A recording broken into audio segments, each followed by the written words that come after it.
கிறிஸ்துவுக்குள் அன்பானவர்களே, மீண்டுமாக இந்த காலை நேரத்திலே உங்களை நான் வாழ்த்துவதிலே நான் மகிழ்ச்சி கொள்ளுகின்றேன். குறிப்பாக இந்த காலை தியான வேளையிலே மீண்டுமாக ஒரு உவமையை நாம் தியானிக்கவும், அந்த உவமையின் வாயிலாக கடவுளுடைய இறை ஆட்சியினுடைய தத்துவங்களையும் அதனுடைய உண்மைகளையும் நாம் கற்றுக்கொள்ளும்படியான கிருபையை ஆண்டவர் இந்த நாளிலே நமக்கு தந்தமைக்காக ஆண்டவரை நான் போற்றுகின்றேன். மத்தேயு 13வது அதிகாரம் 31 மற்றும் 32 வசனங்களிலே இயேசுவானவர் மீண்டுமாக ஒரு உவமையின் வாயிலாக இறை ஆட்சியை குறித்து மக்களோடு கூட பேசுகின்ற ஒரு காட்சியை நம்மால் பார்க்க முடிகிறது. அது எந்த உவமை அப்படின்னு சொன்னீங்கன்னா, கடுகு விதையை குறித்ததான அதனுடைய தன்மை எப்படிப்பட்டது, அது வளருகின்ற பொழுது அது எந்த நிலையிலே இருக்கின்றது என்பதை இறையாட்சிக்கு நிகராக ஒப்பிடுவதை நம்மால் பார்க்க முடிகின்றது. ஒருவேளை தாவரங்களிலே 3 வகையான தாவரங்கள் உண்டு. ஒருவேளை பயாலஜி அல்லது பாட்னி படித்தவங்களுக்கு தெரியும். 3 வகையான தாவரங்கள். அதில் சிறிய அளவிலே வளரக்கூடியதான ஹர்ப்ஸ் என்று சொல்லக்கூடியதான ஒரு வகையான தாவரம், ரொம்ப குட்டியாக வளரும், புல்லில் இப்படிப்பட்டதான தாவரங்கள். அடுத்து இன்னொரு வகையான தாவரம் ஷர்ப் என்று அழைப்பார்கள். இல்லை, அது எப்படி வளரும் அப்படின்னு சொன்னீங்கன்னா, நம்ம ஊருங்களில் செம்பருத்தி செடியெலாம் இருக்குல்ல, அப்படிப்பட்டதான ஒரு தாவரம். 3வது வகை தான் பெரிய பெரிய மரங்கள், அப்படிப்பட்டதான ஒரு தாவரங்கள். 3 வகையான தாவர வகைகள் நமக்கு இருக்கின்றது. அந்த வகையில் இயேசுவானவர் இங்கே சொல்லுகின்ற பொழுது ஒரு செடியை குறித்து மிக அழகாக நமக்கு சொல்லுகின்றார். அந்த செடி எப்படிப்பட்டதான ஒரு சூழ்நிலையிலே அது வளருகின்றது, கடுகு செடியானது எந்த சூழ்நிலையில் அது வளர்கின்றது. கடுகு நாம் எல்லாருமே பார்த்துருப்போம். கடுகு ரொம்ப சிறியதாக இருக்கும். அப்படி ஒரு சின்ன ஒரு விதையானது அது முளைத்தெழுகின்ற பொழுது நல்ல பல பறவைகள் வந்து அதிலே உட்கார்ந்து அதிலே நிழல் கொண்டதாக, அதில் வழியாக உணவு கொண்டதாக அந்த பறவைகள் வளருகின்றதை நம்மால் பார்க்க முடிகின்றது. குறிப்பாக இயேசுவானவர் இந்த உவமையை குறித்து சொல்லுகின்ற பொழுது இங்கே குறிப்பிடுவது என்னவென்று சொன்னீங்கன்னா, பாலஸ்தீனத்திலே வளரக்கூடியதான ஒரு வகையான கடுகு விதையை குறித்தும் கடுகு செடியை குறித்தும் இந்த பகுதி மிக அழகாக சொல்லப்படுகின்றது. பாலஸ்தீனாவிலே வளரக்கூடியதான கடுகானது எப்படி இருக்கும் அப்படின்னு சொன்னீங்கன்னா, அது மிகவும் சிறியதாகவே இருக்கும். நம்ம ஊருங்களெல்லாம் எப்படி சின்னதாக இருக்குதோ அதே போல தான் இருக்கும். அது வளருகின்ற பொழுது கிட்டத்தட்ட 15 அடி உயரத்திற்கு அந்த கடுகு செடியானது வளரும் என்று சொல்லி பார்க்கின்றோம். 15 அடி உயரம்னா என்னை விட 2 மடங்கு அதிகமாக அந்த செடியானது வளரும்.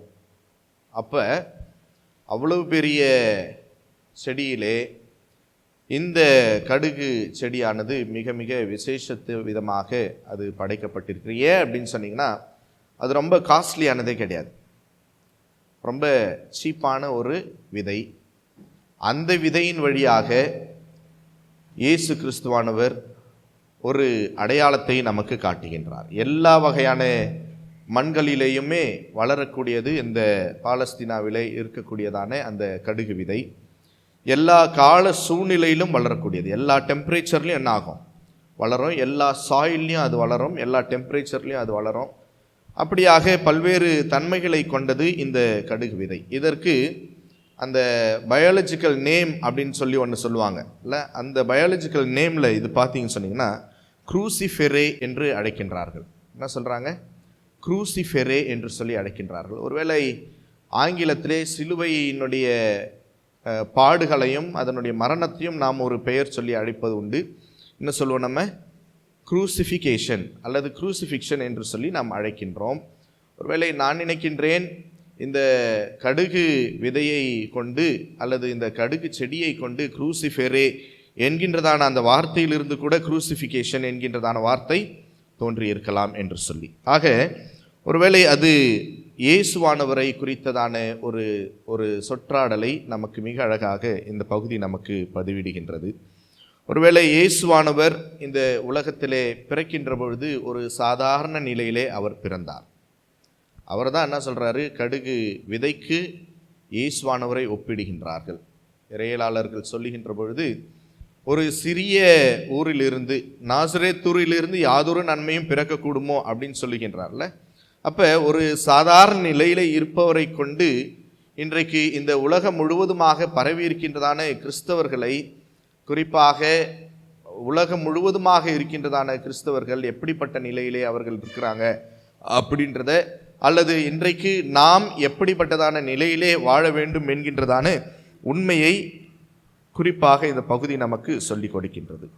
ஒரு சாதாரண ஒரு மனிதர் இயேசுவை வழி கொண்டு இன்றைக்கு ஒரு மிகப்பெரிய ஒரு சமுதாயமாக இன்றைக்கு கிறிஸ்தவ சமுதாயமானது உருவாகி இருக்கிறது என்று சொன்னால், கடுகு விதையானது எப்படி ஒரு சாதாரண நிலையிலே அது இந்த பூமியிலே விதைக்கப்பட்டு வளர்ந்து எழுப்புகின்ற பொழுது எப்படி அநேக பறவைகளுக்கு அது ஒரு நிழலாட்டமாக, நிழலிடமாக அமைகின்றதோ, அப்படியாக கிறிஸ்தவர்களாகிய நம்முடைய வாழ்வும் கூட சாதாரண இயேசு கிறிஸ்துவானவரிடத்திலிருந்து தோன்றி இன்றைக்கு இந்த உலகம் முழுவதுமாக நாம் பரவி இருக்கின்றோம் என்பதை மிக அழகாக நமக்கு சுட்டி காட்டுகின்றது. இயேசுவானவர் மரித்த பிற்பாடு பேதுருவானவர் அங்கே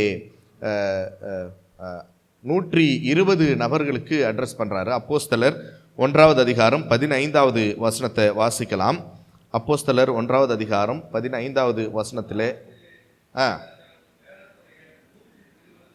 மொத்தமே எவ்வளோ பேர் தான் இருந்தாங்க? 120 பேர் தான் இருந்தாங்க.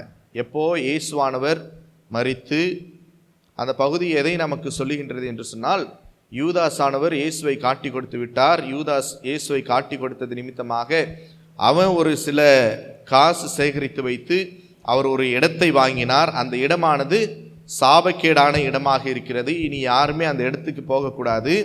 அப்போ யூதாஸ் அந்த இடத்தை வாங்கி அவர் மரித்து போய்விட்டார். இப்போ அவர் இடத்துல இன்னொரு சீஷரை தேர்ந்தெடுக்க வேண்டும் அல்லவா? அப்போ தெரிந்தெடுக்கின்ற பொழுது தான் பேதுரு இந்த ரோல் எடுக்கிறார். அப்போ இன்னொரு மாற்று சீடரை உருவாக்குகின்ற பொழுது அவங்க கூட இருந்தது மொத்தம் எத்தனை பேர் தான்? 120 பேர் தான்.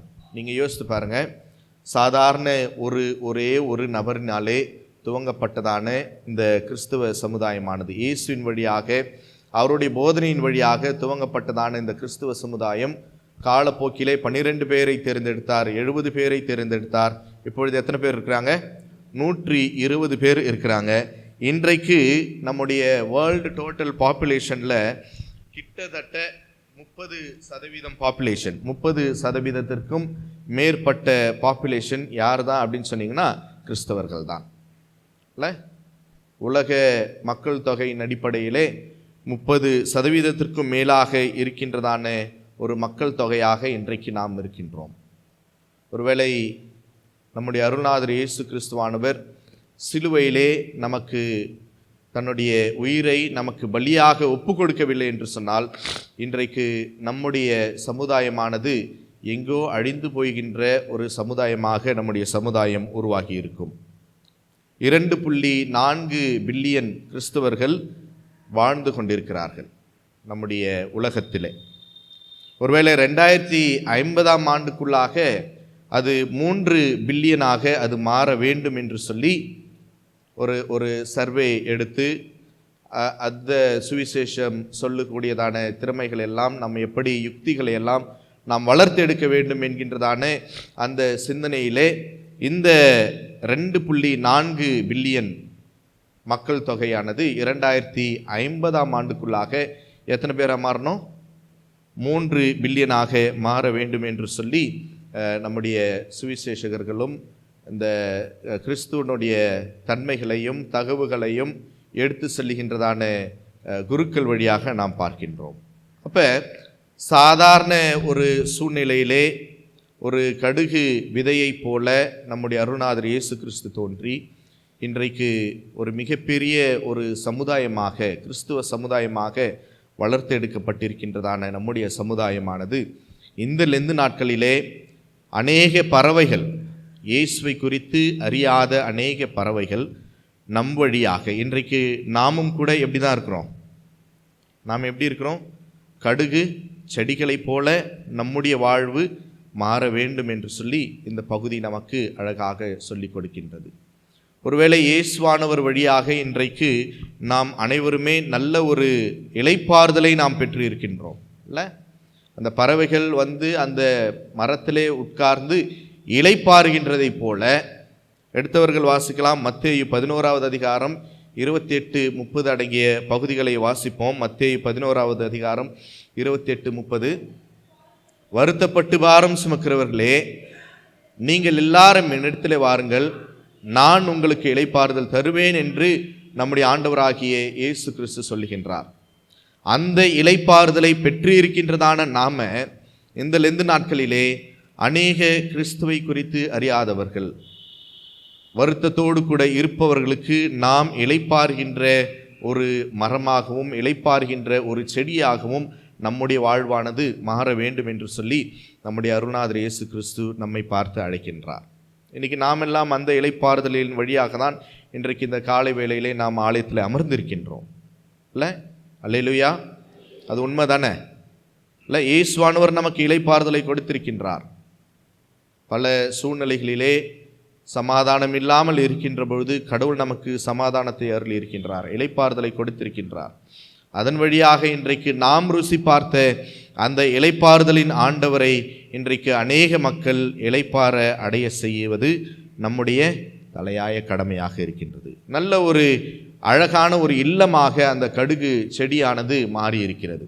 சாதாரண ஒரு சின்ன விதை பறவைகள் வந்து தங்குகின்ற இடமாக கடுகு செடியானது மாறினது போல நம்முடைய வாழ்வும் கூட இடம் அற்று இருப்பவர்களுக்கு வாழ்விடமாக நம்முடைய வாழ்வானது அமைய வேண்டும் என்று சொல்லி ஆண்டவர் எதிர்பார்க்கின்றார்.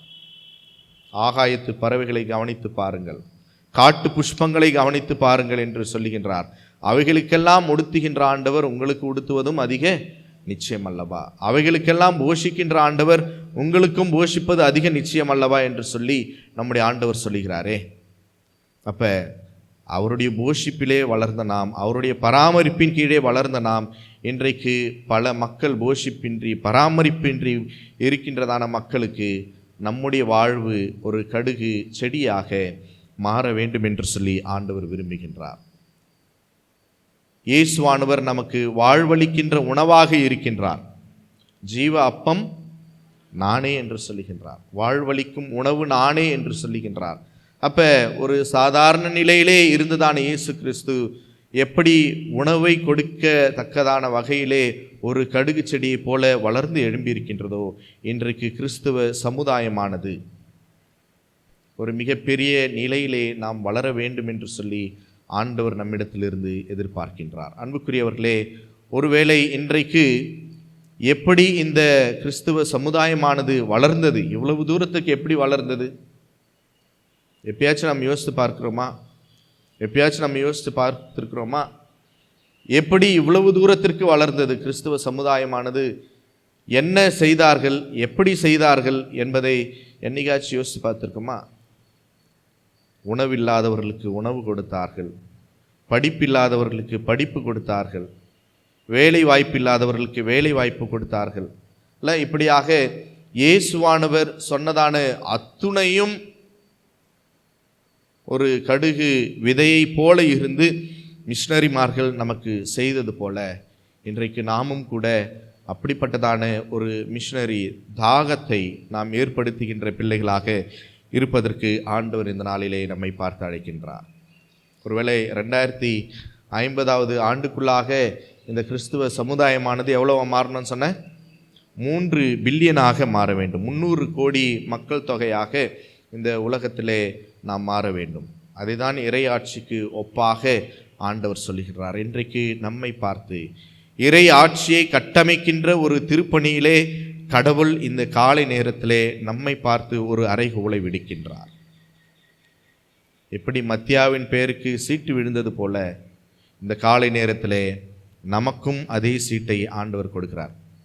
நம்மை தெரிந்தெடுக்கின்றார். எதற்காக என்று சொன்னால், இறை ஆட்சியினுடைய திருப்பணியை செய்வதற்காக கடவுள் இந்த நாளிலே நம்மை பார்த்து அழைக்கின்றார். ஒருவேளை நாம் சிறியவர்களாக நாம் இருக்கலாம், சின்ன நிலையிலே இருக்கலாம், ஆனால் நாம் இயேசு கிறிஸ்துவினுடைய அன்பிலேயும் அவருடைய பாடுகளின் வழியாக, அவருடைய மரணத்தின் வழியாக, அவருடைய உயிர்த்தலின் வழியாக கிறிஸ்துவை அறிந்திருக்கின்றதான நாம அநேக மக்கள் இடமின்றி, உணவின்றி, இளைப்பாறுதலின்றி இருக்கின்றதான மக்களுக்கு நாம் ஒரு உணவாக, இடமாக, இளைப்பாறுகின்ற ஒரு செடிகளாக நம்முடைய வாழ்வு அமையட்டும்.